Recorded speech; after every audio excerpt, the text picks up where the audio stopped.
today. Saturday. So welcome back to session 2 of Insight to Wellbeing training. A little bit disrupted by various natural disasters.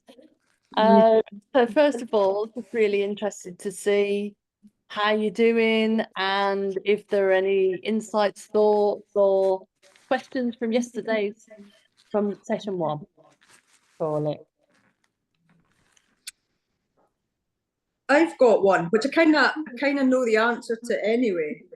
And it's a historical thing when it comes to the innate wisdom that we speak about. When I was about 19, I looked after my nana. When I was 16, I moved in with her after I saw my mum worked. And it was one weekend I was going to be going away with my best friend and a couple of friends in England, just for a piss up, Ken. And the person I was seeing at the time was a bit like, oh, not stay and hang about with me, but I was like, well, I'm kind of looking forward to this, and no, but I started getting this really weird gut feeling that I could not explain. And in the end, I says to my friend, I says, I can't go. I says, you have to bring somebody else or just go yourself. I says, why not? And I says, I can't even explain it. There is no words. I just know I can't go. So the person I was seeing at the time was quite chuffed, thought, that's great. And I said, it's not just because of you. I says, I have to be at my nana's house for some reason. And the next morning, when I should have been away to England, I found her on the kitchen floor, leaning against the sink, sort of units. And I says, what are you doing on the floor, Nana? And she lifted up her wee wrist and she went, my wrist's squint, and it was broken, was it? And she's quite like, well, look at this. And I'm like, oh. Ken, so obviously I had to get the ambulance and that. And I thought, see, if I'd went away, there would have been nobody here. You know, my mum would have been checking in on her, but she was working. So, and she wasn't anywhere near like her alarm or her phone or anything. And I thought, well, that's what that was then. That was obviously, and I can't put it into words what it was. It wasn't like words. It was just this feeling like you can't go.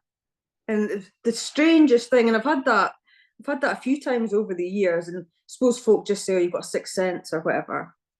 But I think everyone's got it. Everyone.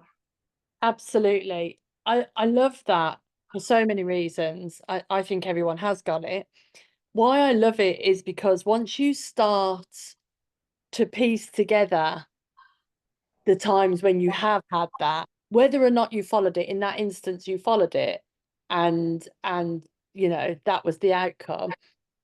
And there'll be times that you can think about, in fact, there's an exercise in the curriculum where, you know, you think about when you didn't follow it, but you had it. And then in those times you learn something. But why I particularly love it is the more that you bring your awareness to the fact that exists, the more you see it. It's not that it happens, it'll feel like it happens more, but it's more that you see it more, you notice it more, and you know to take notice of it. Now we still all don't follow it. I knew not to come away. I had that knowing, but I overrode myself with it because of the excitement of the journey and all the things that I was going to be doing here and everything else. And even on whichever day it was that I flew out, even at the hotel with my little granddaughter, I checked to say, is it okay to fly out? And as it happens, the host was half asleep and not, well, completely asleep, didn't even remember, texting me and said, yes, come. And it turns out afterwards that she didn't even know she sent that message.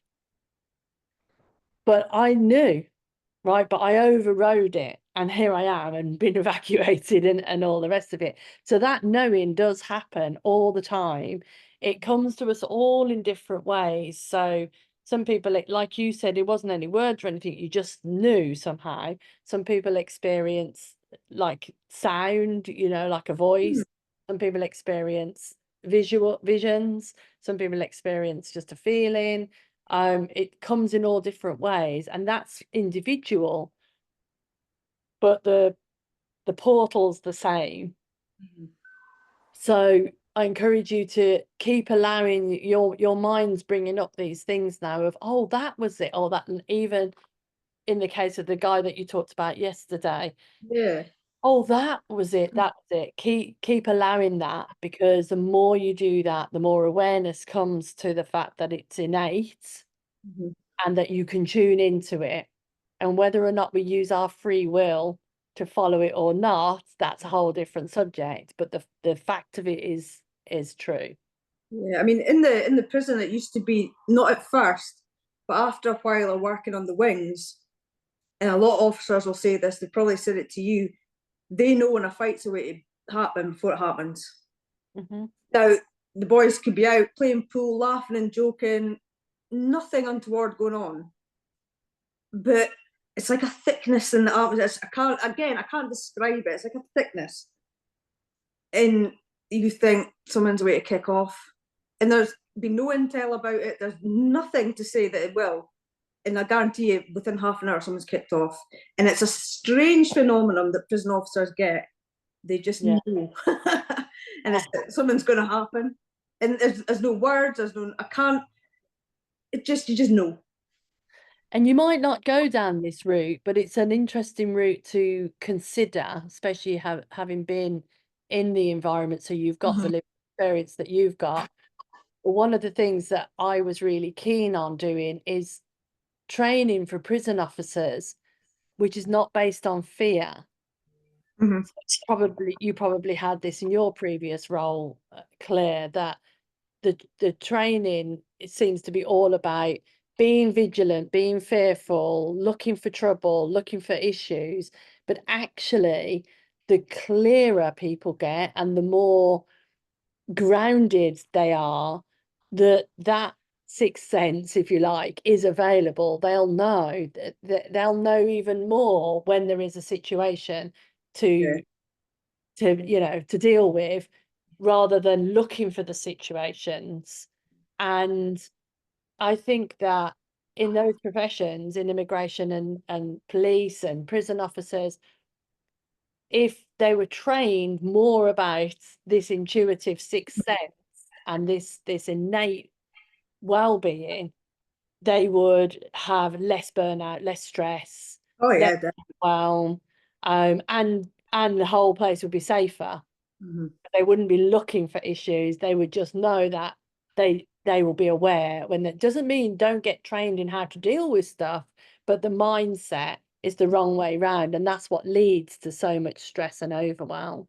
Well, definitely. I mean, I think after a few years, you experience it, and it's almost like jailcraft. And you know when they're lying, you know when they're away to do something, you know when they've got something hidden down their pants, you know everything about them. But I think with a lot of the new starts, what's he doing? What's he doing? What's he doing? And they're really like in the prisoner's face, and I'm like, you're going to cause a fight. You're looking for things that aren't there. And it's just kind of, yeah, I think you do have to always be kind of, don't let yourself get kind of too complacent, but don't bog down with the what if this happens, what if that happens. Definitely in prison, because you can never, it'll just, if it's going to happen, it's going to happen. Yeah, yeah, That's that's it. And you'll know yeah, about it when it does. yeah. So, Brilliant, yeah. brilliant. Thank you. How are you doing, Claire? Okay, I think this is probably not an example of following your instinct. Or it could be, depends which way you look at it. I'm nursing a burned hand because I put my cup in the microwave before we started, and everything in my body said, don't put that cup in the microwave because I'm sure that's a bit of metal on it and it will heat the metal up, it'd be too hot. And I just didn't. I put it in the microwave and then went to take the cup out and my hand stuck to the cup and I was like, yeah, probably should have listened. So not quite the same example, but currently living with an No, ice but pack on my hand. I really like the example, because that is an example of, but you don't follow it. It's perfect, because what we can tend to do is just look for the ones where it worked out. But if you see the ones where it didn't work out, where you didn't listen, that's just as instructive, because actually, yeah, you get that feeling of, oh yeah, you need to do that. Now, having blame or whatever, guilt or shame about that doesn't help. But it does help to sort of notice, yeah, I did know, I didn't listen to that right then. And I mean, it's gone now, but I was going to tell you the story of this scar on my face, which was, I was running a training last week, exactly the same. And they had loads of chocolate, and they had some Pano chocolates, and I put it in the microwave. And I'm sat there with everybody, and I'm trying to munch into it, and the chocolate just splurged onto my face, and it was scalding hot. And I wiped it off, and I was more embarrassed that to say, oh, you know, I think I need to do something about this. So I sat there for 20 minutes, and then eventually said, I've got a problem with my face. Anyway, they got some cold stuff, and I had to do the rest of the training with cold compress on my face, and it turned into a scar. Like, it was a massive scab just yesterday, I think just before, when I was doing the training, or just before I was doing the training. And I thought exactly the same thing, is that I didn't think not to put it in the microwave, but I thought, oh, should I say something? Right, you're sitting there with your face scalding, not wanting to interrupt somebody's conversation for 20 minutes. When actually, like, everything in my body was saying, do something. I had been to the toilet and put some, you know, basin and put some water on it, but I didn't follow it then either. And but again, once you get over it, you realise, oh, it's always trying to help you. Life is always moving through us towards thriving. We just choose not to listen to it sometimes, and then we have to deal with the consequence of that. But one of the things that we teach people when we teach this is that, but it never gives up on you. It never judges you. It never says, oh, you didn't listen last time, so I'm not going to bother. It'll tell you next time not to put the cup in the microwave, or yeah, to actually say something to somebody when you've got a scolding face. It never ever gives up. And that's the joy of it. That's the amazing, really, the sort of miracle of it, is that innate health is always working through us, trying to help you thrive. So both brilliant examples, actually. Any questions or anything for yesterday's, from session 1? I don't have any currently. Thank Amazing. you. No, not so far. I was looking at a few of the sessions yesterday on the Wellbeing page, a few of them getting taught, and some of the videos and that. So there's probably going to be a heap of questions later. I'll be, oh goodness, oh, and that, no, and then you'll be like, oh, shut up. So, but nothing off the top of my head just now. Nice. I'm glad you made good use of your time. All right then. So, what we'll do then today, going to give you an easy one. So we'll go back to, you two are going to run a little session. So if you Drinking session. there's a bit of a theme there, Becky. I know. Right. So in session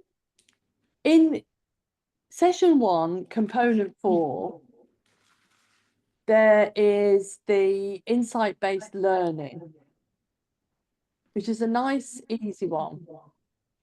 And it's only 20 minutes. So what's the job is to take some time to read through that. Talk amongst yourselves, because I'm not going to put you in a breakout room because there's only 3 of us. Talks, like, plan it out. We'll give you, what would you like, 10 minutes to I need plan? to log into my thingy. I'm just doing exactly the same. Yeah, Log into your thingy. Log into my thingy. You can have 10 minutes to plan when we get there, and then you can deliver that session to me. I'll be your audience.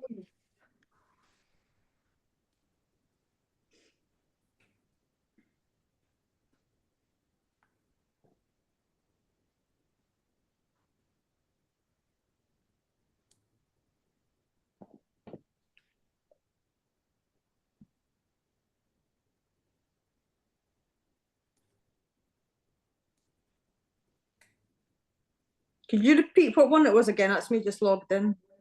So go to session 1, component 4.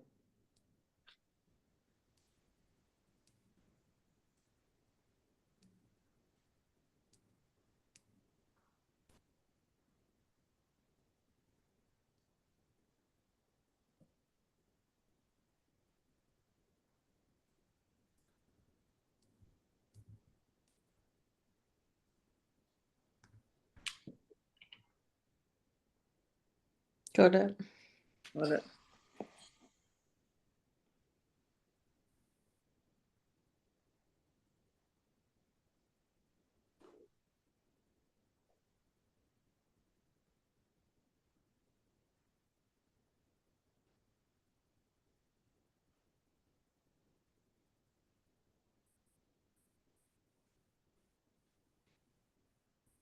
Becky, I'm just going to keep reading.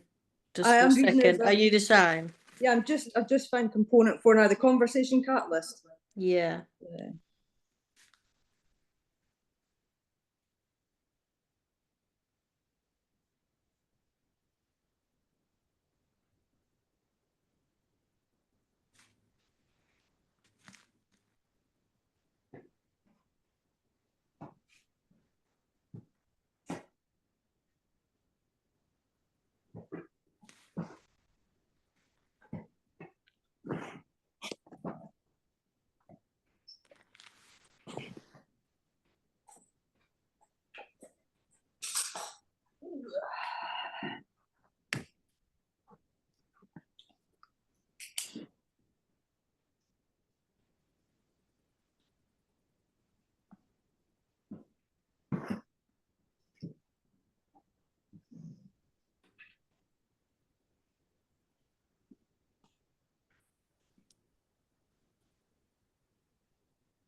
Are you okay?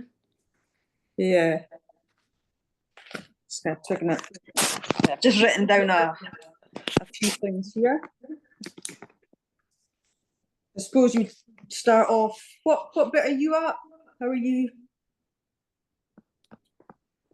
See this? So I've just finished reading through. Yeah, I've just written a few notes down. I'm seeing that she's chosen the bit that was relevant to what we've just been speaking about. Mm-hmm.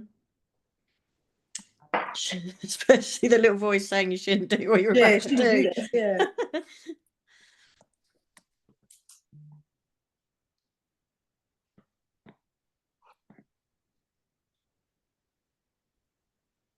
So when you look at this, or when I look at this, my mind goes to, kind of the storytelling piece or the examples like we've just Yeah. done there. Definitely.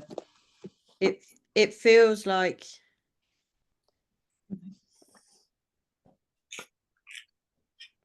there's a little bit of that maybe that would be helpful in this. Yeah, I think it's saying that learning is a lot of the learning that we're going to be doing in that course is insight based, going into what is an insight, common sense, aha moments, naturally occurring thoughts that come to us via well-being, but we don't often listen to.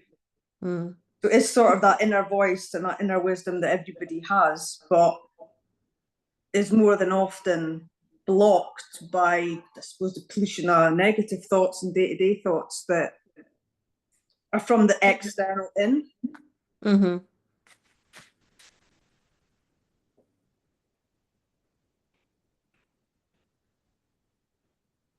Like, I suppose you're running for a train or your bus to get to work, your shoelace is undone, and you've got your inner voice saying you're going to trip and fall. But the external thoughts are thinking, I'm just going to be late and I'll get to my box, and then you fall and you think, I should have listened to it.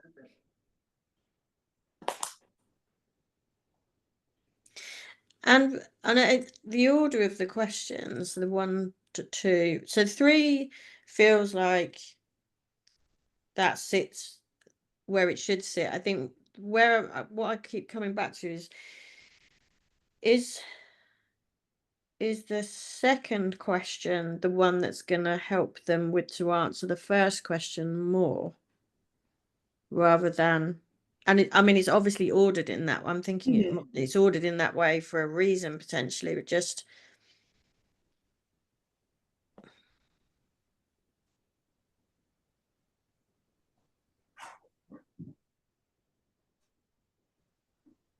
Yeah. I suppose they're just sample questions. You could do it kind of depending on your audience. Yeah.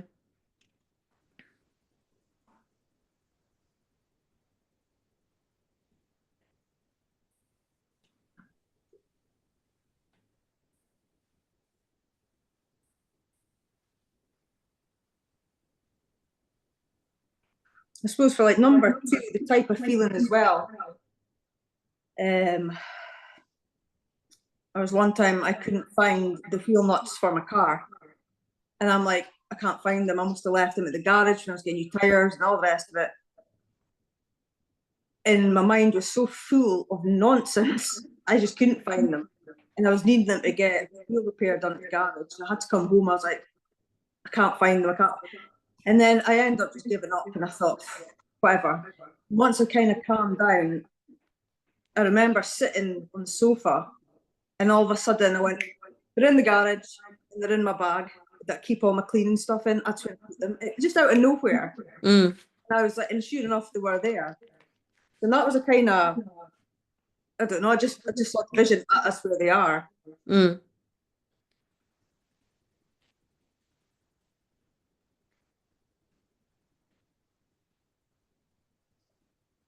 And it's like, you know where those things are, you know how to solve it. You just need to clear your mind before you can. Yeah, and just how much time you spend thinking about trying to solve it. Whereas kind of what this is suggesting is you sort of move away from that thinking, keep having that thought over and over again about how to solve it, how to find it, how to resolve whatever it is. Kind of let your mind get quiet, or just take yourself away and do something different. Yeah, And as and you come say, back. at that point, yeah, you've kind of stopped thinking about it so much, and then it just. I mean, again, I suppose when it comes to, I mean, I'll relate back to the prison service, because that's where most of this experience came from. Because although I will experience stuff like that driving trains, from a more human perspective, it would be the jail. And I would see guys, I mean, they'll get themselves in such a tizzy. In Mama Jail, I've seen this as well, over the slightest thing, because that's important to them at the time. When they're in jail, like things like their canteen and stuff, you know, like shopping we might take for granted, but to them it's like a really big thing. And something will go missing and they'll just explode. Somebody's out my cell or whatever it is. And then you'll say, right, before you go beating people up, just go have a cigarette, calm down. And then when they've cleared their mind, they go, oh, actually, I remember I lent it to my cellmate and he's going to give it back tomorrow or something like that. And it's just all that about clearing thoughts and the aha moments. And I don't think we realise how common it is, and we all do it, how destructive all these negative thoughts can be. You know, it's just like the whole thing that Sid Banks was saying about the scratched glasses. When you're seeing things through scratched glasses, you're not seeing, like, get rid of them. Be clearer. And I'm terrible for myself. I've got a complete perimenopausal brain just now. And I'm not always the most patient person, which is something I'm working on, coaching and stuff. And I'll be like, my keys, and then I'll be like, right, stop. Where last did you see them? And then I'll find them. Guaranteed, I'll find them. What was it? It was my credit card the other day. Can't find my purse.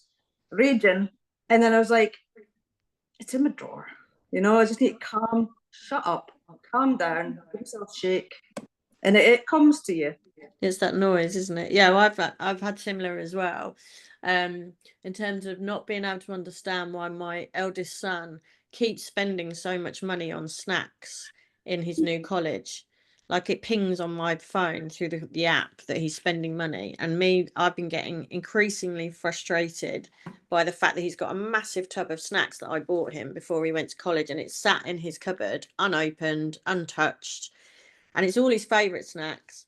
And I went to visit him this weekend, and the tub is still there and everything's still untouched. And it's like, why? Like, I haven't got the money to keep subsidizing him during the day. And we've had this really frustrating conversation around it. And then today, and I just just put it to the back of your mind, stop thinking about it in the grand scheme of things, just stop worrying about it, just, you know. And then today it just came to me that it's actually something really small, in that when he was going to school, he always had a lunch bag, and in the lunch bag were all the snacks. And he hasn't got that now. He didn't want to take it. He was like, no, I'm going to college, I don't need a lunch bag.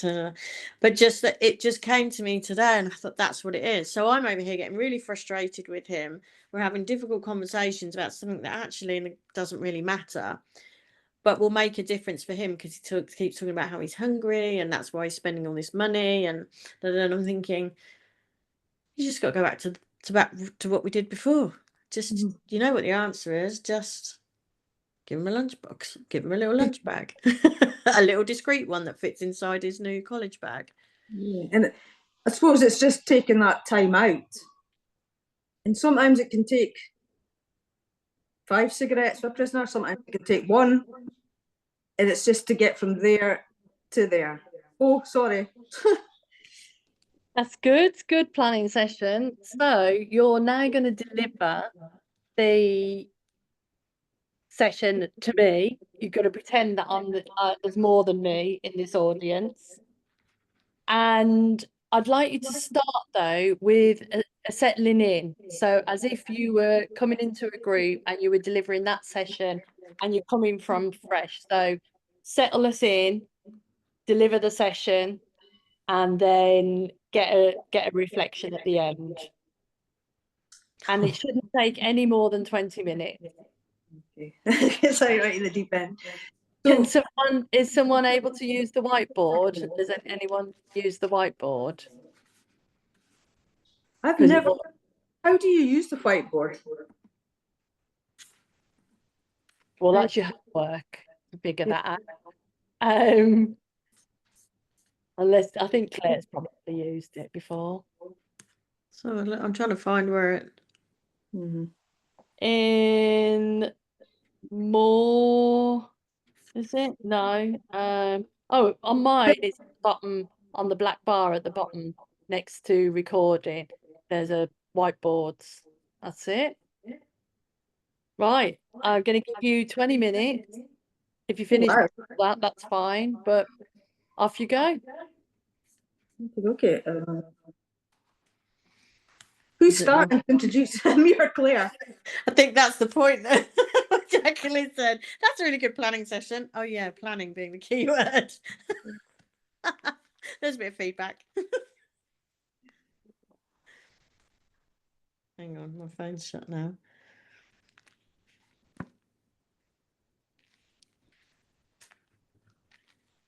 So when you say settling then, Jacqueline,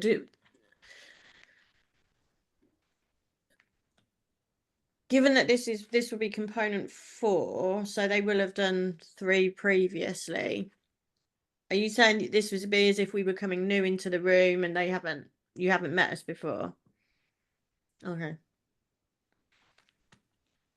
Well, I've met you, but we're just, it's as if, I think it's helpful to learn to do the settling in and the exiting. Yeah. Because even if you're doing it over several days or you're jumping in the deep end, it just helps you to remember, get everyone settled before you start teaching them, and then have their reflection at the end. So if we were in session now and we'd just done the previous one, you wouldn't do this. But as you're just starting, I thought it would be helpful for you to do that.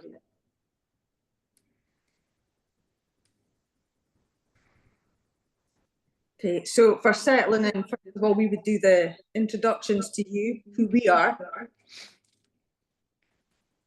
No, just do a you know, like a little get your mind clear, put your feet on the ground, bring yourself to this moment type of thing. If you want to read a paragraph from a Sid book, you can do that.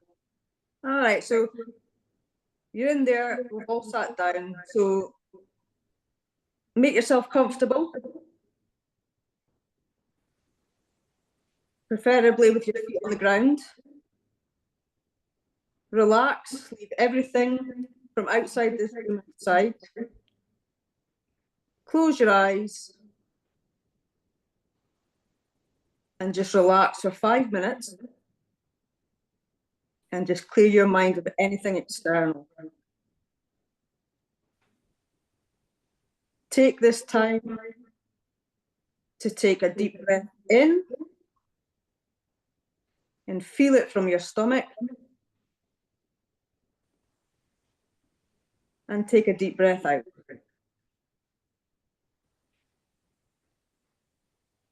This 5 minutes is for you to either carry on with your eyes shut, or you can read a paragraph of the book that's in front of you, or you can just use this 5 minutes just to contemplate what you're going to be doing in this class today.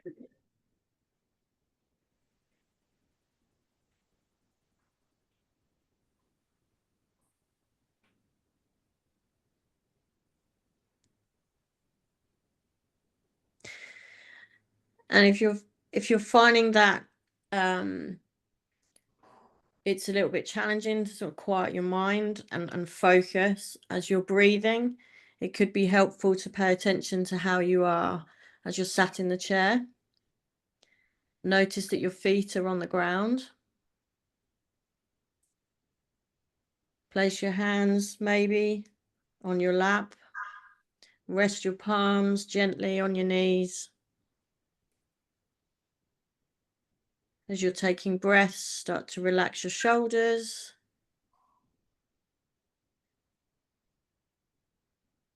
And just notice those breaths going in and out.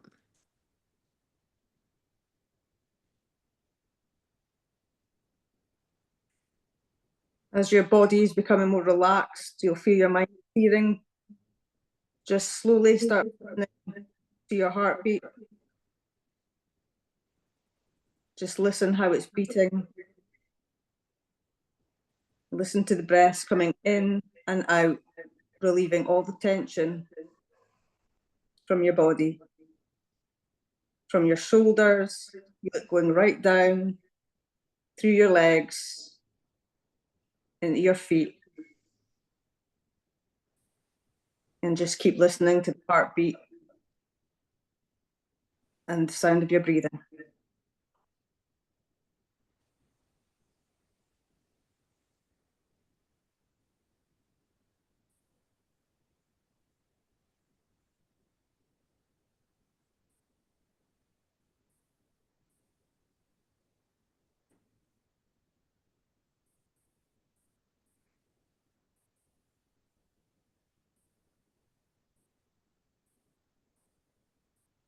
Okay. Feel relaxed. And for some of you that may feel a bit unusual. It might feel a bit uncomfortable to do that, but as we go through this will become something that we will do often, and it will start to feel more familiar and it will start to feel more comfortable. You know, you might find in the beginning you're tempted to have a, you know, there might be a little giggle that arises in you, or it might be that you're tempted to look around. And that's perfectly natural, that's perfectly okay. Just, it's about getting comfortable with that quiet and with that moment to just sit with your own thoughts, and allow yourself that space so that we can move forward in this session and you're able to think clearly, without all the noise and the distractions from going on in your mind that you might find there is on a normal day. You feel okay to move on? Thank you. Can we also do that thing we did at the writing retreat? Like, once they've had their 5 minutes doing whatever, like what you did with us, would say, right, when you're ready, bring yourself back to the room, wiggle your toes, wiggle your fingers, and when you're ready, slowly open your eyes and bring yourself back to the room. I remember that. Penny dropping now. Yeah.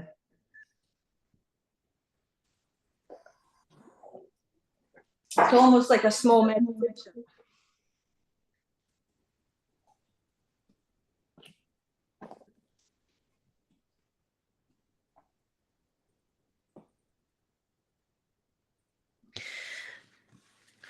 Becky, are you right for me to? Yeah, I'm just writing some down. Okay. Okay, my glasses keep falling off. It's really annoying. I am sorry, which is why I'm holding them.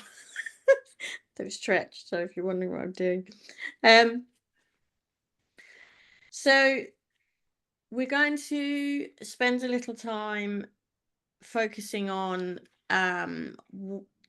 what you're going to become more and more familiar with as we go through the program, which is insights. And it's going to be really helpful for us and important for us to be comfortable with what the meaning of an insight is and how that might feel, how that might occur to us, and how that becomes a key part of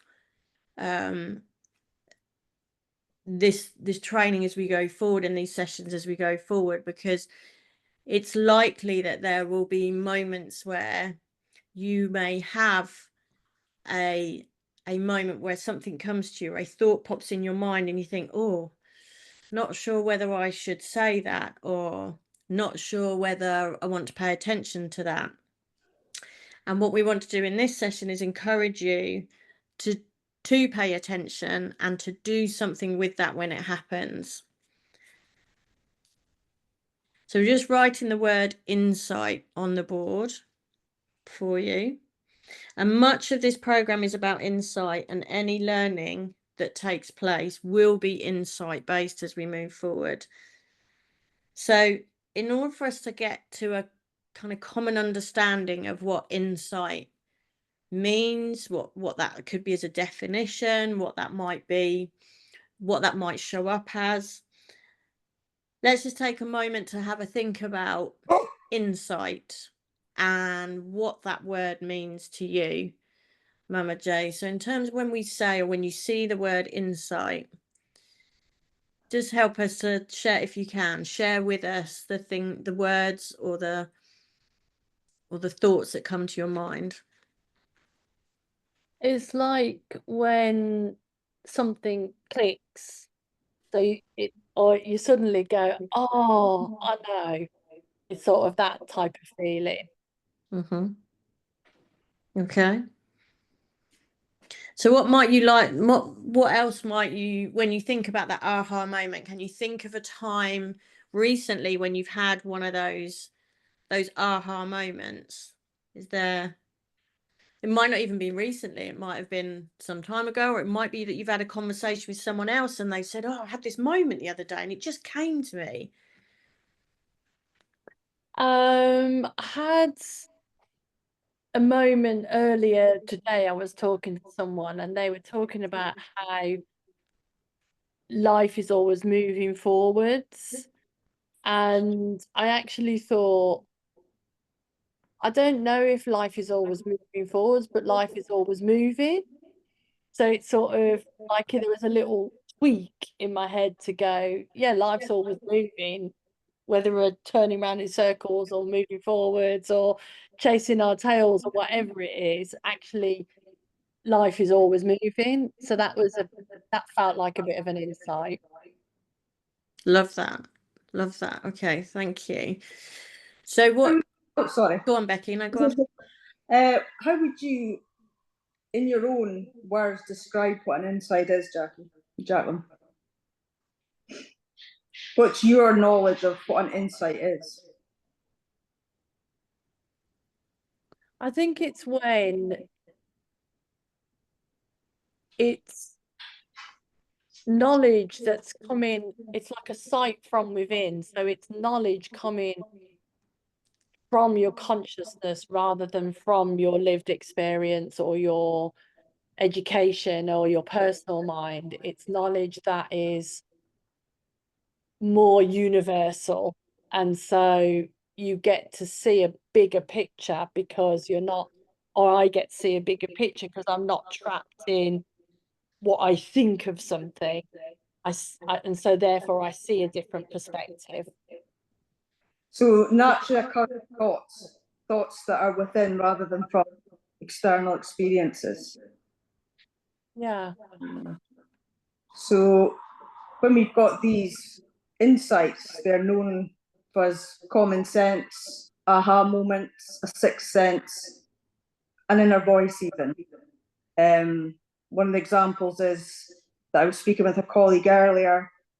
We could be running really late for work and shoelace comes undone and the inner voice is saying to us, you're going to trip over that. However, the external is polluting that and hushing that inner voice up by saying, you're going to be late. Your boss is going to moan at you. You're going to miss this bus or this train. You're going to get money docked. And all these external thoughts are polluting your inner wisdom, your naturally occurring thoughts that are there to help you, your wisdom. And there's every chance that you will then trip over, hurt yourself. When all along you knew that you could just take a couple of minutes out of your day to tie that shoelace. And that's probably an example, just again off the top of my head, of what I would say is naturally occurring thought and an insight. And I think that we've all got them. Everybody's had an experience. They might not realize it, but everybody here has had an insight at some point, whether they've chosen to listen to it or whether the external voices have overpowered it. And that's not a right or a wrong. I think that's human nature, and it's just going to allow us to talk about it, see it for what it is, and practice being able to stop listening to these external voices that are polluting our inner wisdom. And in a similar way, those insights or those aha moments can occur when we've got something that's troubling us, or we've got a problem that we're trying to solve, or we've got, for example, we may have lost something, like you've lost your keys, you've lost your house keys, and you're doing that running around and you're panicking because you've got to get to work, like we were just saying, and you can't remember where you put those keys. You know you've got them, but you just can't remember where you've put them. And so in that situation, typically we might just keep going. We might just keep pulling the bags out, and we might empty our handbag 63 times, and we might go retrace our steps, and we might get a bit cross with the kids, and we might think the dog's taking the keys, or we might shout at our husbands or our partners. However, what can be interesting is what happens when we take that pause, when we take that moment to tie that shoelace, when we take that moment to pay attention to, oh, that was a really interesting thought I just had about that. So if we think about that, and then sometimes how when we get into that moment where we quieten down and we take that pause, and then all of a sudden we go, I remember where I put them. They're on the side next to the cup of tea that I've put in the mug that's going to go in the car. So with that, do you think, in terms of the feeling that you get, or the how your thoughts or your feelings around an aha, what might be considered an aha moment, or an idea that just pops into your head, or an answer or a solution that just pops into your mind, what is that feeling, and how do they differ between the two? Yeah, what came to mind when you were talking is one of the things me and my son do is he calls it do the inspired action, because what we've both noticed is, let's say you've got to cancel a subscription. So it pops into your mind, cancel the subscription, or pay the charge for, pay the toll fee, or pay the London ULEZ charge or something. Like, it pops into your mind, and then you don't do it, and then you get charged. And what we've both noticed is, when it pops into your mind, you should just do it then, because that's the insight saying, that's the nudge, isn't it, saying, take care of that right now.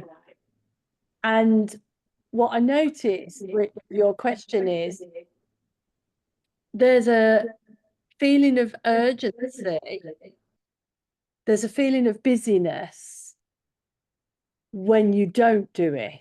So it's like it pops into my mind, cancel that subscription, pops into my mind. And then it feels like, when I don't do it immediately, it feels like, oh, I'm too busy, or I'll write it down, or I'll do it later. And it keeps popping into my mind, but my busyness stops me, and I have that busyness feeling. But if it pops into my mind and I go, oh, good point, I'll do that right now, there's a slowing down feeling, and like a feeling of gratefulness that I just remembered that. And I've heard a lot of people talk about to-do lists and how you don't need to-do lists, and I love a good to-do list, I have to say. Why would they take that away from me?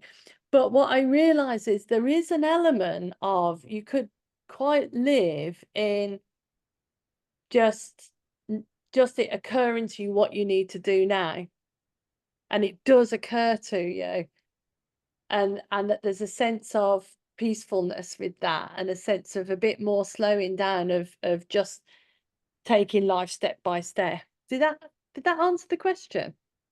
Sorry, I muted you because of the echo. I think that what we've all to remember, all of us, when it comes to humans, we all do this.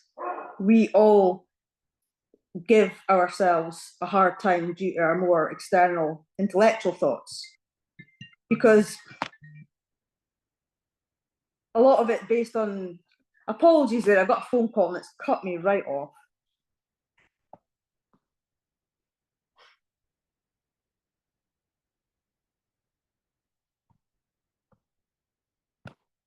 So apologies, I got a phone call there, it came right through. I've told people on the phone now. Yeah, we're all in such a society where things are busy. We've been taught this is how we've to be. We've been taught what the hierarchies are in society. We've been taught what's important. And sometimes these external intellectual thoughts do seem to take priority because that's what we think is right. For example, the shoelaces scenario.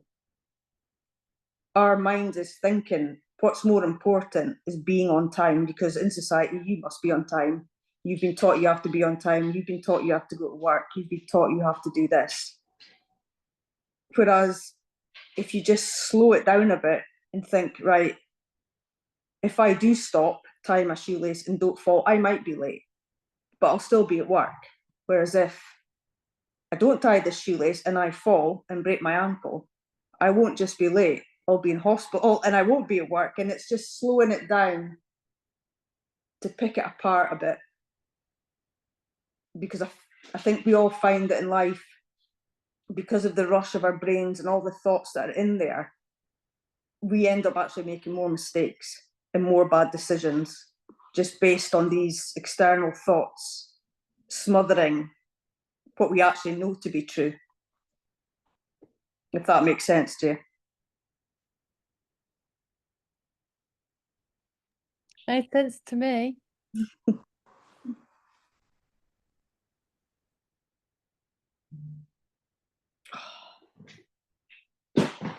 One goes away.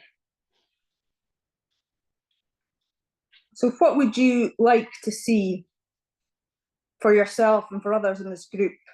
What would you like to achieve from this session today?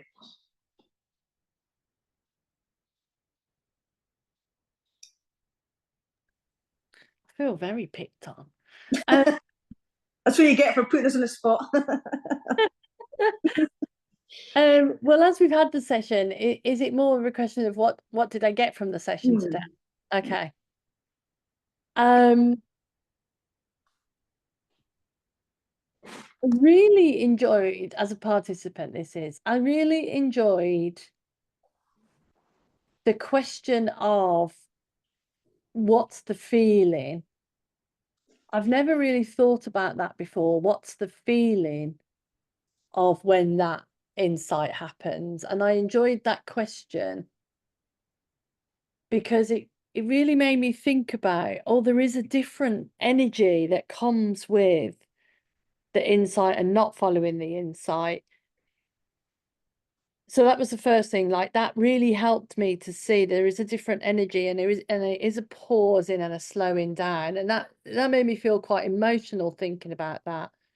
And then just as I've been describing that, the other thing that has occurred to me is that, so rather than blame or shame myself when I don't follow that, oh, you idiot, you knew you had the insight to cancel that subscription and you didn't do it again. When will you learn? Rather than that, I can actually more concentrate on tuning back into the feeling of, oh, I had that feeling. Yeah, that's what that feels like. It feels more nurturing. So that was my sort of takeaway from it. I really enjoyed that. That's amazing. That's really amazing. And keeping hold of that and that what you've experienced and that difference is going to be really helpful as we move forward through the program. And how brilliant that that's come to you in this conversation when we're talking about you've had an insight into the different feelings. So yeah, wonderful, amazing. I think it's important to kind of keep that feeling as well, because I suppose when you have had that insight and you get that feeling of almost comfort, security, relief. You know it is in there, and keep that with you, because you know that if these sort of situations arise again, you've got that in there, and it's always there for you to find. It's not going anywhere, you know. And I think once you felt that feeling for the first time and realised it, it's almost like that insight. It's a breakthrough for you as well. Something you can always come back to.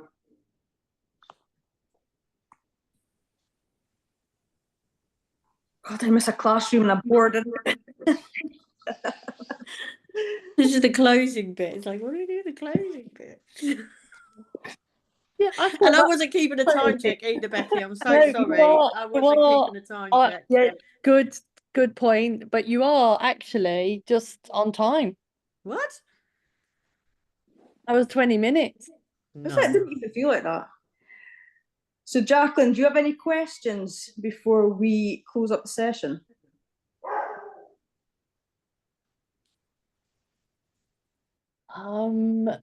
If I was really cruel, I've got a question. It's coming.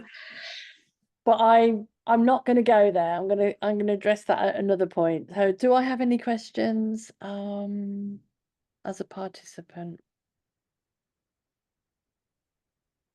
No, that was amazing for me. I really enjoyed that. Thank you. Thank you, Linda. So as we close this session, I would just like everyone to sit comfortably in their chairs, whatever position suits you, but you can have your back straight, your feet grounded. Close your eyes if you wish, and just think about all the things we went through in this session. Think about the things that have helped you, the things that you've learned, and what you're going to take away today to think about. With that, I'd like you to take a deep breath in and a deep breath out.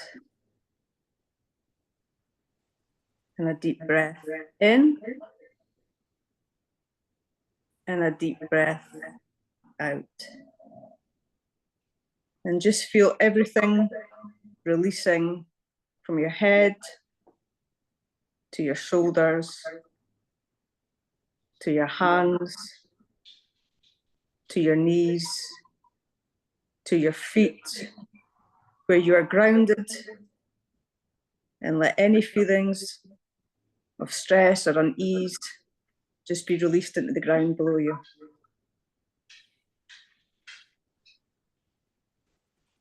Just concentrate on the sound of your breathing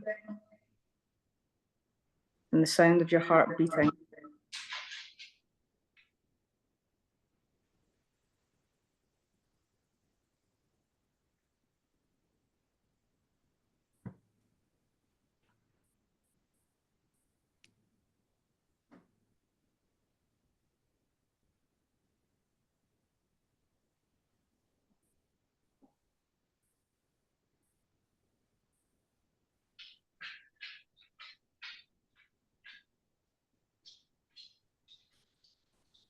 And when you are ready,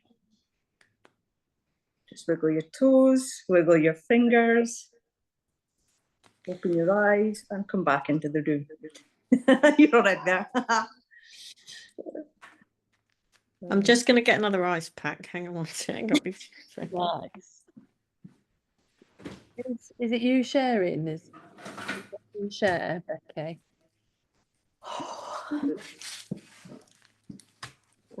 Is that for your burn? Who's sharing the screen? Is it? Oh yeah, I can close it. There we go. I need to find the whiteboard on here because I can't see where it is. Can you have the whiteboard and see the people at the same time? Yes, I could figure that out. Yeah, that's whiteboard, nobody else. Yeah. Oh, really? Is that what you got? Yeah. You on the phone though? No, I'm on an iPad, Oh, so I don't know if yeah. it's Have a play with that. I'll have a play with that. How was it for you? A little bit of stage fright. It's different than anything. I mean, I used to run the induction programs in Aberdeen, and it was PowerPoint, and there was people there, and you were going through your points and stuff like that pre-done. And then if you wanted to write something, there was a board. But I think with new technology now, it's like you can't see where everyone is, or if they are sitting. It's just a different way of learning, I suppose. And like I say, for 9 years, I've done absolutely no training in anything except going up and down routes. I'm a bit brain drained. So it's just kind of learning new techniques of all this technology. I mean, my other half does it. She does it all the time. In fact, I think she was going to be going into her day and doing the opening and closing thing, because I think the NHS she's quite into that as well. But this is all like whiteboards and stuff like that. And I used to be really computer, savvy, but it's honestly been like 9 years of just nothing. It's like I'm having to learn all over again. So bear with me when it comes to figuring out where everything is on this. Thank you. And how was it for you, Claire?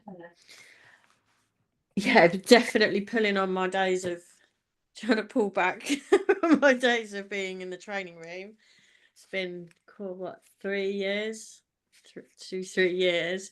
I think it's overcoming that. It, like, I have like an internal awkwardness feeling about it. I think obviously it's different when you're doing it with somebody familiar and you're doing the trainer sessions. There is an element of that anyway, because you just naturally want to do your best, don't you, and get it right. But yeah, I think it comes back to, if I'm honest, some of the things we've done in my coaching sessions is the overthinking. And it would be easy to just keep going with the same point, when actually it's really important to recognize that you've achieved what you want to achieve. And even if it's, back to good old training days, this is 12 minutes and you have to do it in this time, it's going, actually, I kind of thought we'd got to where we wanted to, probably because you're a great participant. I can imagine doing this with people that haven't got as much. It has the potential. Every session, I guess, has the potential to take a bit longer, but it's just having the confidence in yourself to know when to let it be, I think. And that was where I got to, was, hang on, have we done this? And then should I be then paying attention to that feeling? And is that feeling what I should be following to go, yeah, you've done it? Okay. Love it. Love it. Yes. I think I can't get used to the sitting still. Because I'm the sort of person, if I'm on the phone, I walk around on the phone. And when I was doing courses in the prison and stuff, I used to walk around, and even like, I think the last public speaking I did was for primary 1 and 2s, reading out, have you read it? My Mum is a Train Driver. And it's a children's book. And I've got my own copy. So I went to these obviously in my uniform, and I had to read out, my mum is a train driver, and then you can imagine the questions you got from primary 1 and 2s. And this little tiny audience was there, and I was like, oh, stage fright. And then after a while, I'm and I use my hands quite a lot. And this is and with this, it's confined. So it's just something that is strange. But it's just another thing that'll be good to learn. It's a new thing, but just play with it and have fun learning it. Nice. So, are you ready for some feedback? Hit me with it. I loved the way you did it. It's your first session. You haven't worked together before, so that's absolutely amazing to be thrown together and said, read that and run that. And I thought you did a great job. I particularly love your insight there, Claire, of when's enough. I absolutely follow that. No matter how much time is left, or no matter what's left on the paper, follow that feeling of, I think we've got where we need to, because it can so easily, we can so easily over egg. But actually, if you notice someone's had an insight, you want them to almost not hear anything else. You want them to sit with that and be washed in that, and even not talk about it too much, because you want them to really embrace that. So I love that, and really respect what you said, Becky, about it's a case of learning it and having fun with it and getting to know it. Absolutely, 100%. And I really saw how you both on the hoof figured it out. And as much as we all think we need loads and loads of training, actually that's the way you learn, isn't it? Really, is you figure it, you know enough to figure it out along the way.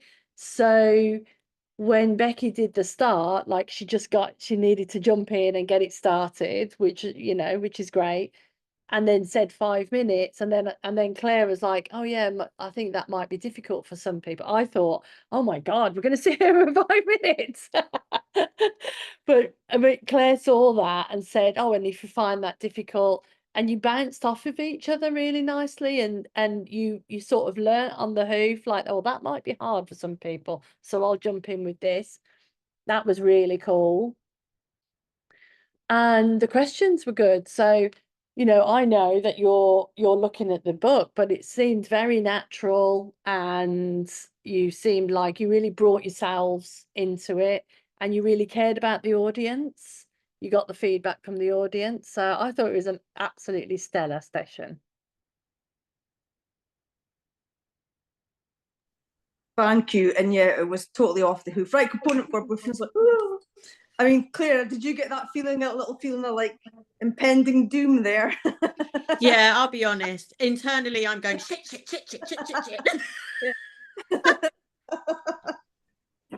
Sorry, I just had to say it. That's how I was feeling. There's no other word to describe it. Yeah. Isn't that amazing though? Because you're in front of one person, it's a completely safe space, but we all get that feeling, and that's okay.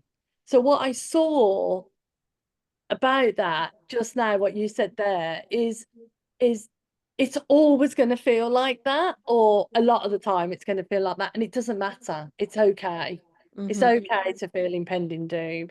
And a little story from yesterday. So as you know, we were evacuated, and Steph drove me to Orlando, and we're driving along the highway, and there's loads of the sheriffs, and they evacuated all the debris, and that took priority, because if there's debris from the last one and the next one comes through, there'll be exponential damage. So the debris took priority over the humans. So they were letting all the trucks and trucks and trucks with debris.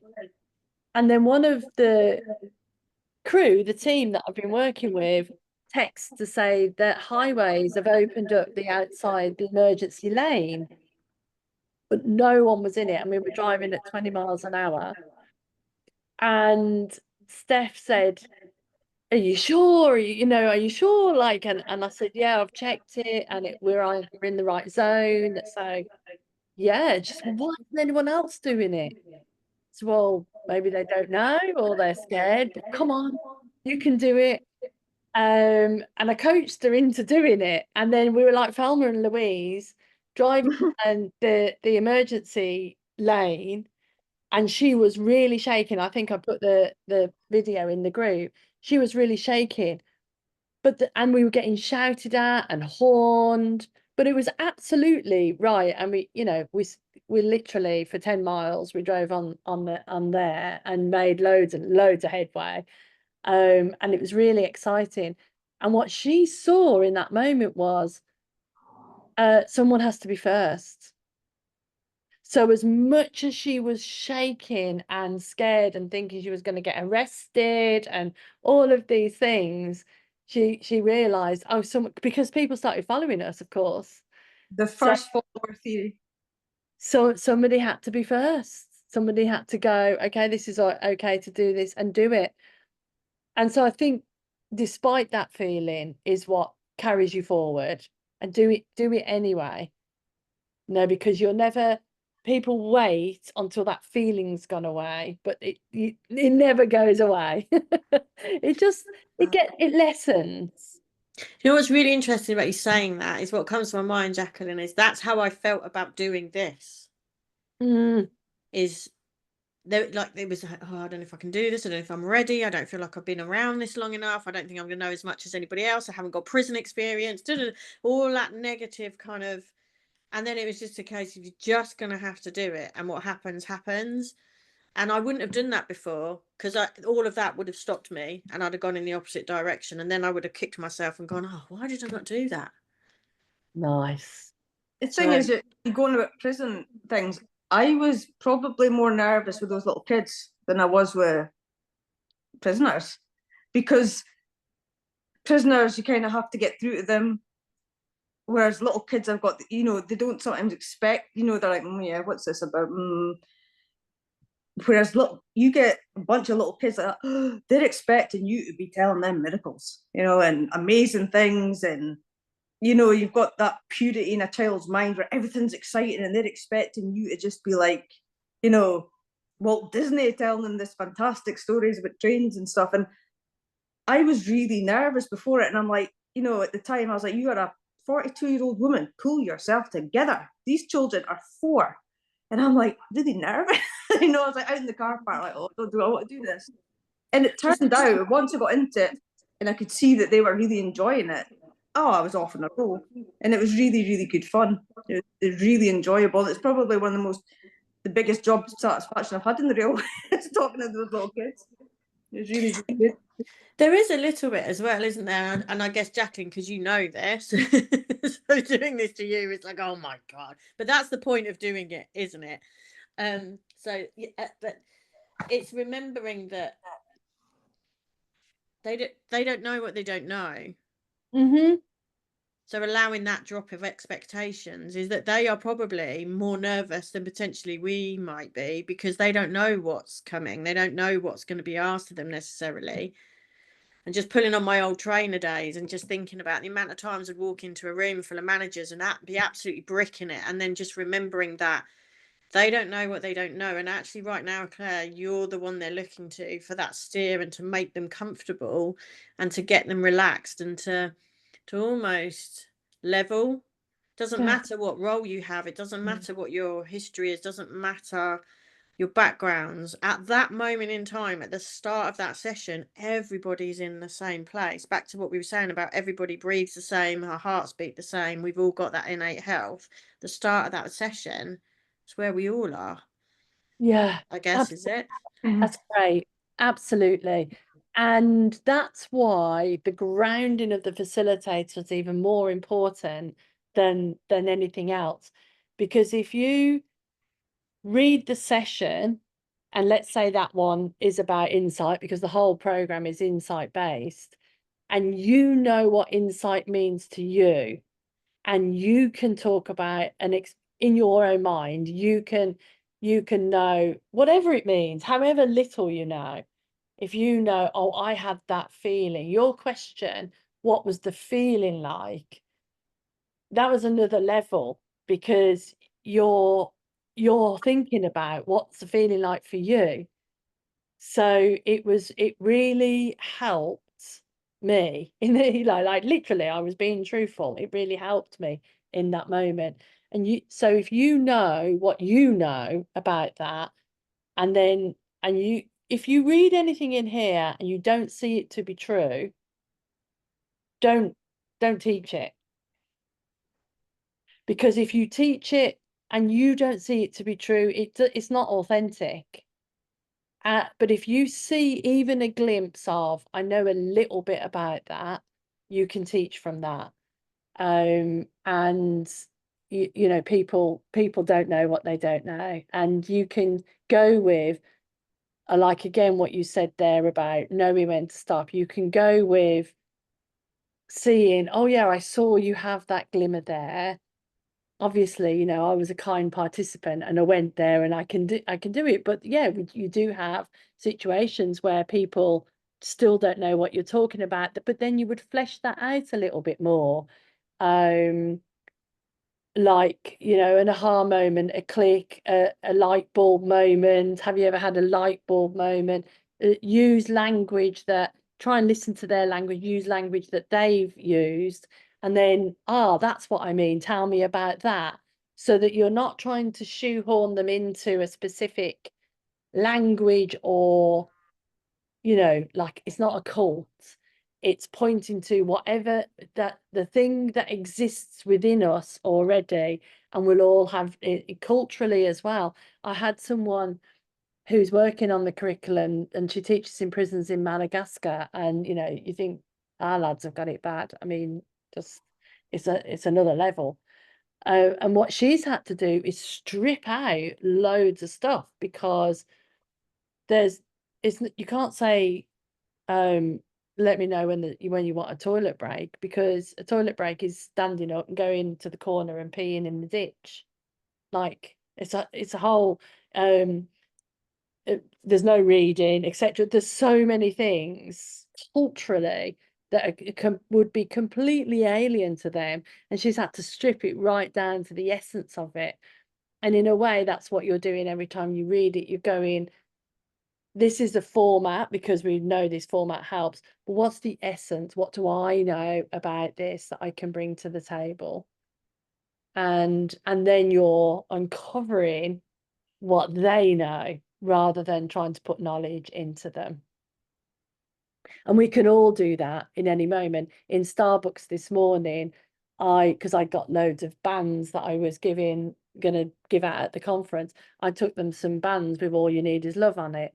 And you know, I gave them, I said, "Oh, here, you know, here's for you. Thanks so much for being open."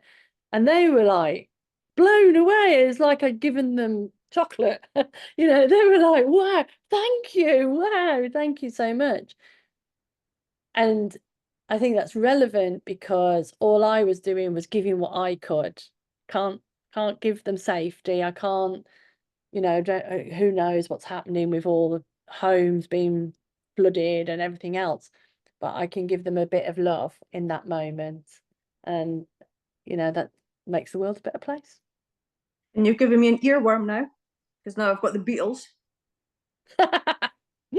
Well, now it's time for a break, so that's good.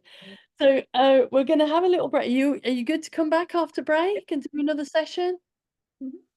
Yeah. In that case, what we'll do is have a break. I'm going to give you 40 minutes. Have a break, but read or skim read session 2. And you're going to present one of the components from session 2, and I'll allow you two to choose whichever one you want to present.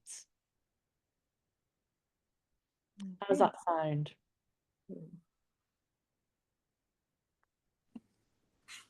Excellent. I need to go and pick up my HRT tablets. I've been meaning to do it since last week, and have failed miserably since last week. Yeah. What time will the pharmacy shuts at 6? So just thinking about timing. Should I go now and it will take me sort of 10 minutes, or should I wait till later? I would go now, and we'll push the session slightly. Is that okay? Sorry to be a pain. If I don't go today, I'll go another day without it. Is it okay with you, Becky? Yeah, it's fine with me. So if we reconvene at what time is it there? Just coming up to 3:20. So if we reconvene at 4:30, Okay. that give you plenty of time and time to read through the session? Yeah. Right. So component 2. No, Session 2. Component, that's a session. Two's a component. Yeah. So if we're ready to come back to you and start the session at 4:30, is that what you're saying? So that means Becky, you and I probably want to get together before that and do that word that she said, you know, that planning. Yeah, that's what I No, you did planning. It was good. I'll leave the session